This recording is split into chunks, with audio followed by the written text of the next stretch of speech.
नमस्कार मित्रांनो, आज आपण पाहूयात ॲझिथ्रोमायसिन या अँटीबायोटिकचं ड्रग कॅल्क्युलेशन.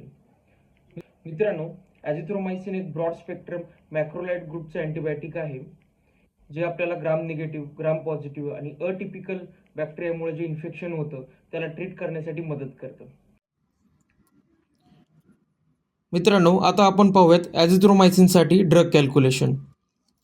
ॲझिथ्रोमायसिनचा डोस आहे 10 mg पर kg पर डोस. हे आपण ओडीमध्ये देतो. ॲझिथ्रोमायसिन आपल्याला 2 सिरप फॉर्ममध्ये मिळतात, 200 mg पर 5 ml आणि 100 mg पर 5 ml. आता आपण पाहूयात 200 mg पर 5 ml सिरपसाठीची ट्रिक अशी आहे, बेबी वेट डिवायडेड बाय 4. जे आन्सर येईल ते आपल्याला ml येईल आणि ते आपण ओडीमध्ये देऊ शकतो. एक्झाम्पलमध्ये पाहूयात आपण 20 kgचं बेबी आहे, 20 डिवायडेड बाय 4, आन्सर आलं 5 ml, जे आपण ओडीमध्ये देऊ शकतो. सेकंड एक्झाम्पल पाहूयात 12 kgचं बेबीसाठी, 12 डिवायडेड बाय 4, 3 आन्सर आलं, जे आपण ओडीमध्ये देऊ शकतो. मित्रांनो, ॲझिथ्रोमायसिनचा डोस हा आजारानुसार वेगवेगळा आहे, तरी तुम्ही आजाराचा विचार करूनच तुमचा डोस प्रिस्क्राईब करा. आता आपण पाहूयात 100 mg पर 5 ml सिरपसाठीची ट्रिक.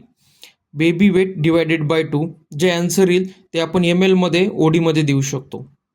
मित्रांनो, ही ट्रिक जर तुम्हाला आवडली असेल तर हा व्हिडिओ तुमच्या सर्व डॉक्टर मित्रांना शेअर करा आणि आमच्या इंस्टाग्रामला फॉलो करा.